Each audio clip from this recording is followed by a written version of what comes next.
Hi, welcome to another episode. Today we have an interview and I'm so excited. I'm Dr. Marianne Cintron and today I have Natalie Brooks.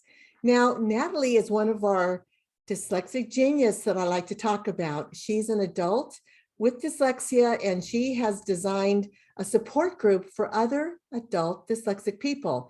So I'm going to have you introduce, introduce her, let her introduce herself to you. And I think you're really going to be blessed by the information she's going to share with you, some practical advice of how to navigate the world that we're living in right now as a dyslexic adult. So Natalie, come on board. Welcome, welcome. Hello, thank you so much for that lovely introduction. Lovely to be here. Why don't you, so Natalie comes to us from one of our board members, Cristina Bequer, who also is dyslexic. And Cristina is an advocate for, she goes into the schools and tries to build up the young kids, let them know that they're not alone, and encourages them to work hard and not to see themselves as stupid and dumb. So I'm so glad she made this connection. Why don't you go ahead and let our audience know a little bit about you, Natalie? Yeah, hello. So I'm Natalie, as you mentioned, and I run a company called Dyslexia in Adults, which is an online community for dyslexic adults to help them really get a toolkit for success in adult life. There's amazing stuff going on in the space for dyslexia with children, and I'm so grateful for all the hard work that people do in that space. But the adult side of the conversation does tend to be a little bit of an afterpiece, and I just really understand the value of support. I was lucky enough to have it when I was younger, and now it's something that I really want to give to people as being an adult. And the way I like to think about the business and the way I approach it is, what do I wish I had 10 years ago? What would I have kind of wanted and craved for when I was coming out of university and feeling really lost and unsure on how to navigate adult life with a dyslexia? Okay, so why don't you give us 3 to 5 of those tips? Gosh, like I mean, it's important. I mean, what yeah, sure. Most important things for the adults to know? I think the way that I view dyslexia is there's not like one silver bullet, you're going to watch this podcast and bam, your life has changed. There's one secret tip that no one is telling you, but it's more a series of 1,000 little tips, tricks, ways of working, ways of thinking that can really help you and kind of work better for you. So that's the way I like to think about it. I think, the one thing that I preach a lot about, and I try and talk to a lot of people about, is seeing dyslexia as more than just challenges and putting your perspective of dyslexia into a more realistic one, and maybe one that's based a little bit more in the reality. So I like to say that dyslexia is a difference that has both positive and negative. Now, I think it's amazing when people talk about dyslexia so positively, and good for them that they feel like that. But for me, it's kind of a bridge too far to reach. I have had so many challenges and so many frustrations in life with dyslexia, that to sit there and say, it's a superpower, it's the best thing since sliced bread, like you should be so proud to be dyslexic. If you're in a place where you're really struggling, that feels too alienating to me personally. So I really like to get people to say, do you know what? Yeah, it has some bad sides. There are some tough moments, but there are also some good sides and some positive things and some things that we should be proud of. And if you can get there, that's a really, really exciting place that you can be in, because if you're focusing just on the negative, then it's unlikely you're asking for the help that you need. It's unlikely that you're really focusing on the good side of dyslexia. And ultimately, you're probably doing yourself a bigger disjustice with the challenges that you're facing. So for example, when I used to think that I was stupid, not good enough, less than, a problem, then I used to do things like, oh, I'm so sorry, my brain is such a sieve, like, oh, so embarrassing, I've made another spelling mistake, oh, I'm just the worst. And it's like, dyslexia is tough enough, you don't need to point it out, like you don't need to make it worse. So they're kind of my things, I think, that I like to try and talk to people about, and hopefully that. Don't be apologizing all the time. Exactly. All of us make mistakes. I get a lot of dreams, and I'm always journaling my dreams. And when I get up early in the morning, I'm just amazed. I feel so dyslexic when I'm journaling my dreams. I'm putting the wrong letters in, omitting letters, writing. I'm like, because it's so early, my brain's not sharp yet. And I just put like a smiley face in my journal or say pretty early, To have writing challenges as a normal part of your life. I think just finding those shortcuts and those tricks is key. And we've had people before share how if, when you're talking to your phone, just talk and, like you want to find the website for something and it'll tell you the right way to spell it. I'm queen of the voice note. I mean, honestly, Yeah. I actually feel mildly sorry for my friends because I could talk to a lamppost. So my voice notes are often like 30, 40 seconds, a minute and a half. And my female friends are like, yeah, that's fine. And my male friends are like, oh, what? I'm not listening to that. And I was like, oh, okay. It's way too much. Well, what are some of the tips so I had another speaker on a couple of weeks ago. I interviewed a gentleman, David Weber, and he talked about realizing that 5% of who he is was dyslexic. I mean, there's so much more to him. And what he was realizing was the gifts and talents he had as a young boy are the gifts and talents he's using as an adult, as an entrepreneur, with 2 6-figure incomes now. So we know you're like, I want one of those, right? Yeah. No, I mean, definitely. I'm an entrepreneur myself, and I see my dyslexia every day in the way that I approach things and the work that I do, and how the reasons I'm successful, the things that people would go, this is what Natalie brings to the table. They could be like matched like a glove to dyslexia. It's the ability to simplify a message and explain complex topics. It's the strong sense of empathy and emotion that I bring to a difficult subject area. I feel okay talking about dyslexia, but lots of people don't, and you have to be empathetic and supportive of that. I have a very good way of communicating and, bringing like ideas to life and concepts to life. I'm incredibly hardworking and resilient, maybe almost to a fault. But again, really matched very neatly to being dyslexic. I heard a TED Talk a couple of weeks ago about a woman saying, my dyslexia is making millions of dollars for other people because I know how to help them market. She's a very creative person, and she talked about seeing shapes and 3D first, and then colors, and then the words. The words are the least important.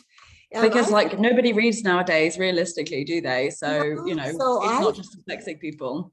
That's huge. So God's giving you a creative brain, the creativity that a lot of people lack because, I don't know, 20% of the population dropped off when we had the printing press back in the Industrial Revolution. But what happened before that? I mean, we learned by example and hands-on, and we were apprenticeship learning. So the creative ideas are out there, and we still need your creative, genius. And yeah, and I think one of the things I like to preach to people a lot is that creativity is so much more than the narrow guise that we look at it through. I used to think, I've got like the worst kind of dyslexia. I have all the challenges, but none of the positives, because to me, creativity meant the ability to draw, the ability to be an interior designer, the ability to, be a great musician or something like that. But I'm terrible at all those things. Okay, that's all right. What my creativity gave me is an amazing way of expressing myself and putting ideas together very simply and easy to understand, and putting them in just a way that make people think, that make people go, oh, right, got it. And I think that has made one of the main reasons I'm successful. I just hit 10,000 followers on Instagram today, and genuinely I am like bowled over happy for myself. And I'm very English, so it's very difficult to say, but it's something that I know my dyslexia has made it easy for me to be successful in Instagram, because it's short, it's grabbing people's attention, it needs to be easy to understand, easy to digest. And my creativity gives me that. I can see a trending audio on Instagram and think, okay, what could I do with that? Like, how could I, mix that in with dyslexia? And people say to me, So how do we find you on Instagram? All these people listening. yeah, sure. Didn't mean it as a plug, but No, it's but we want to Dyslexia see what you're Natalie. doing and we want to follow you. How do we find you on Instagram?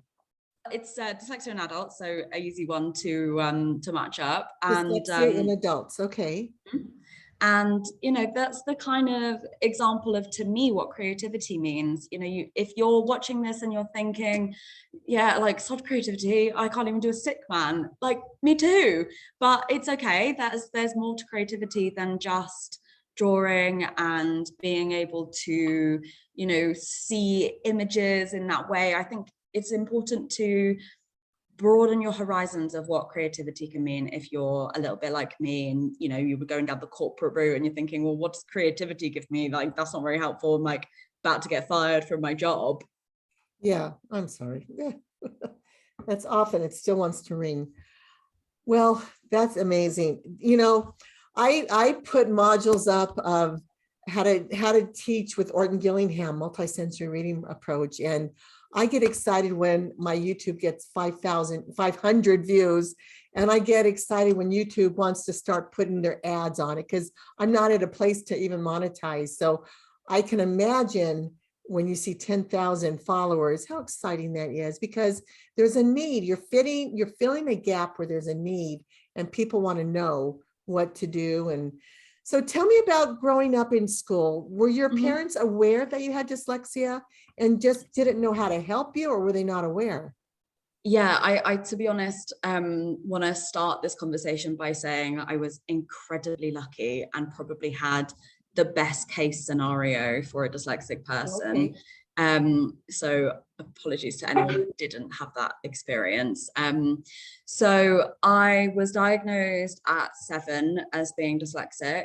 And the reason for that was, I'm sure it's really shocking to anyone watching this, I'm very chatty and very forthcoming with my opinions and my thoughts. And that never really translated to the way I was in the classroom. There was this happy, excited, chatty child that clammed up the second that I arrived at school. And my mum was like, what? Something's wrong here. She's great and bright and able to pick up concepts and ideas. And then it's not translating to reading and writing. And luckily a teacher was well versed in what dyslexia meant. And so isn't that important? That is so important, that our teachers know how to recognize it, and then that they get support, because they need to be trained on what to do, and then they need the curriculum or they need support. And I do have step-by-step reading available to teachers. Yeah, so, and then my mum pulled me out of that school because they didn't have any specific support for dyslexic people, put me into a school that had significant support for dyslexia. And so your teacher recognized it, but they didn't have the support where you were. They didn't, not at that school. Outside. I had to change schools. Yeah. So, I mean, from diagnosis to changing schools was about 6 weeks. My mum was a bit of a firehouse, like a powerhouse. She's not to be messed with. She's the best. And that, yeah, so she moved me to a different school that had specific dyslexic support. And I would never sit here and be like, school was a breeze, but I have good grades and I had a supportive environment, and I walked out of, the way I describe leaving school is I felt like I had the tools to understand my brain and what it needed to learn. And that felt amazing. When I was leaving from school to university, I was like, I've got this. Like, one of the tools in the toolkit was hard work, I won't lie, but it was also doing things my way and understanding how my brain works and what it's looking for, and how, if I'm doing it a certain way, why it's not working, and that I don't need to punish my brain, I need to punish the system. and all of that. So I was incredibly lucky and very, very grateful for that environment. But then it fell off a cliff when I went to work. I was like, no, like my systems, they don't work anymore. Like they work for educating me. They don't work for earning money. And so that was kind of where the whole concept of dyslexia in adults started. So the support for adults, is that your job or is that just extra what you do? That is my full-time job, yeah. So you get an income with supporting adults with dyslexia? Yeah, so the community that is connected to the Instagram account is a paid subscription, and that's how I make money. Well, that's wonderful. That's really, I affirm you in that. Now, how far reaching is your is this work that you do with the adults? Well, I only started in October creating this community, but I've been kind of working on the concept of adult dyslexia and, you know, how to help people, what support we are looking for, what's possible in this community for like over 2 years now. But I just decided to monetize and work on creating a solution outside of kind of awareness. I was working a lot on awareness before, and that was great and really validating, but there comes a point where you realize that an Instagram post only helps so far. It only like works so much, and then you need to do more and give people more, and therefore you have to take it outside the platform, and that's kind of where the concept of the community was born. Okay, it sounds very similar to what I'm doing. You can give so much free, and then it turns out to the point where people need more than what you're giving to them free. Then let's talk privately, direct message me, let me equip you with the tools. And you do give the tools to the adults. Yeah, exactly. So there's like resource guides and advice and events and a WhatsApp community that you can kind of get, like the way I like to think about it is crowdsource ideas. So, you know, my brain is good. The whole kind of community is called the Hive. It's like the wrap up idea. So for example, I just finished writing a guide on organization with dyslexia. So if you want to kind of understand how to feel organized being dyslexic, there's a guide on that. If you want to learn how to drive with dyslexia, there's a guide on that. Oh, wow.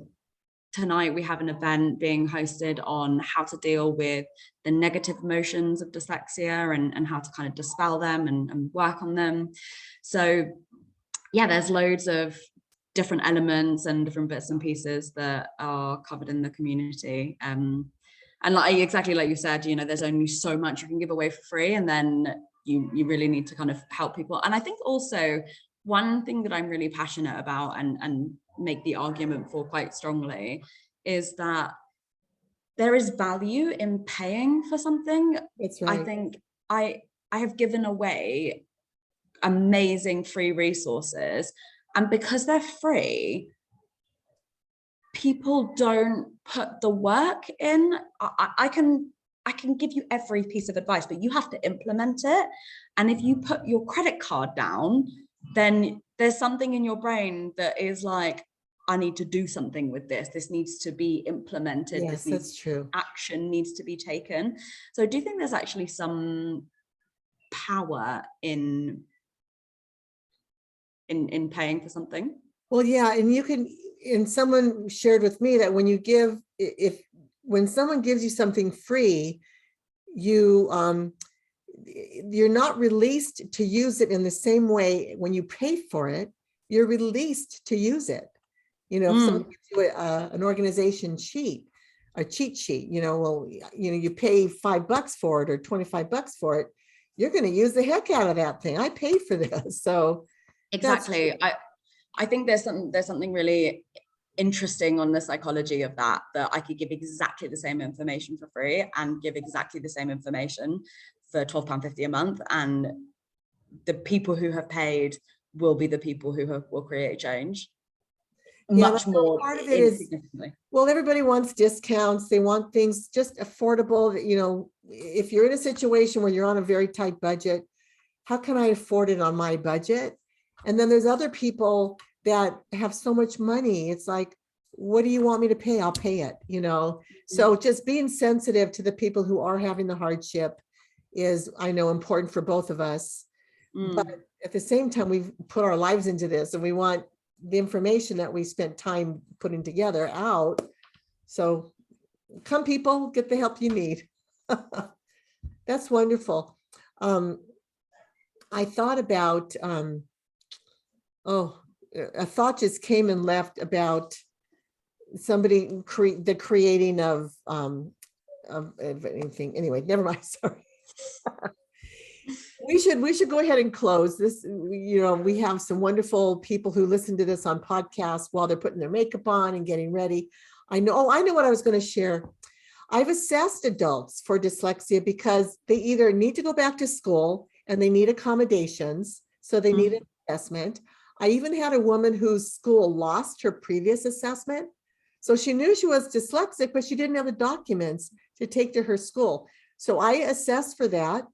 And then I've had adults that wanted assessments because they just want to know what level are they at. So one person was at an 8th grade comprehension level, but a 3rd grade reading level. And, you know, he or she said, I knew that's what it was, but I just wanted to confirm. And some people want extra help, as adults. But I'm not finding that so much with me. I'm finding more that they want the assessments just to have the peace to know. I was going to say, I think it's so much about the peace of mind and the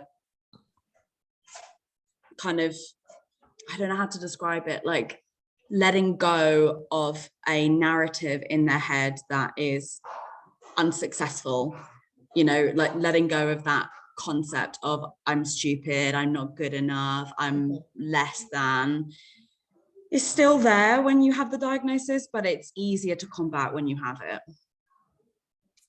Yeah, and I did have a gentleman who worked in a pharmacy that I talked about that I spoke to, and he wanted to get it assessed, but he never did. But he did say that his boss said, you're limited because you have dyslexia and I can't promote you. So this gentleman was not making the money he needed. He had more, the earning power just wasn't there because he was limiting himself, and he needed to go into my reading program and improve. And what we talk about is retraining the brain, and how we specifically do that is with music played in the left ear while we have spelling exercises, or the people are reading script, they're reading phonics, phonemes, and they're reading in a phonics book while their music is playing in the left ear. It just has a profound effect on the brain. And we've seen kids alone have made 1 to 3 year gains in 6 weeks or 30 hours because the music adds another level of significant improvement, where the multisensory reading program itself raises the reading level for kids, but the music has a dynamic impact. So I think the other thing I would add to that story is, if anyone is listening to this and they're having that experience, like, I don't profess this to be easy, but if you are in the position where you can leave, you should leave that job. I understand that lots of people aren't in positions where they can just up and leave, and that there's, circumstances we all face, but leave the job that's limiting you. Where possible, there is no job a dyslexic person can't do successfully. But if you are in the kind of environment where people are going to berate you and make you feel less than, and highlight only your challenges and not work with you to see your strengths and work on improving your challenges, that is not an environment that is ever going to set you up for success, and you are fighting a losing battle. And my advice, if you ever get into an interview where you're thinking, I think this is going to be a bit of a toxic environment, run. Yes, run now. One thing I really preach about, which again is based on my own personal circumstances that I'm very lucky with, I have a lot of privilege, is that I tell people I'm dyslexic at interview. And the reason I do that is if they have any slight issue with the fact that I'm dyslexic and the challenges and the strength that may lead from that, I'm so fast out of there, you would not believe. And I really do practice what I preach. I have left jobs after 3 months. And I was like, whoa, no, I don't appreciate that. You will not speak to me like that. I will not be like in that kind of environment. And I think that that's something that has saved me so many times, protected who I am as a person and how I see myself, and led on to better things. You know, when I've left those jobs, I've often gone on to better jobs and better opportunities, because I have protected my sense of self more. Value. That's right. You value who you are. Yeah. And I really, I caveat that with, I totally understand what it feels like when you can't leave a job, because I've also been in that situation where you're like, I want to leave, but I can't right now. And that really sucks. But I just want to kind of highlight that a lot of people think that leaving a job is like a failure, and like it's kind of means that they're not capable. But I just want people to see it the other way, as like, it's them, not you. Well, and on that note, I'm surprised how much management is insensitive to people, that people matter. They think they're very arrogant, power hungry. I used to work in retail when I came out of college, and I was studying to be a buyer. And there was a gal in the management training program with me, and whether she was dyslexic or a second language learner, I'm not sure, but she didn't understand the instructions of this is due tomorrow. She would interpret that as do it tomorrow. So she was always falling behind and getting in trouble. And that's just the example that comes to mind easily, because I do speak on that. But the manager was always berating her, and it was very hurtful for me to see her get, berated. But she should have left that position, because the manager was insensitive to her. So anyway, that's very interesting. Well, it was lovely to talk to you, and like great to have the conversation. Wonderful stuff. Very, and I just wish you the most success with your career. I think it's wonderful. You look like you're one of the beauty contestants as well. Like Cristina Bequer was our Miss Yosemite Valley, and she competed for Miss California. She was in the top 10. Have you ever competed in a pageant? No. Okay. No, definitely. Well, I'm English, and they're not as big a thing in England. No. Yeah, that's big in the United I would be States. so awkward. I think you got a sense of the level of awkwardness that I would reach on something like that. No. Well, I would be on the stage being like, oh, you're really pretty. What? You're definitely gonna win. Well, I know Cristina is very talented and plays piano just beautifully. And speaks beautifully, and has worked so hard in that.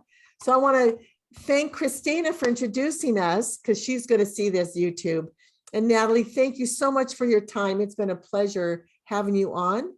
And I want to keep our communication ongoing. Yeah, definitely. Lovely to new viewers to your Instagram. And I hope I get some people reaching out to me to assess them as dyslexic adults. It's just a 2.5-hour assessment, and it gives you that paper for either peace of mind or to get a job or improve your job position. Okay, well, thank you very much. And audience, thank you for tuning in. Remember, you can reach me at dyslexia-solutions.com, or just type in meetmarianne.com, and let's schedule some time to talk. Bye-bye now. Bye.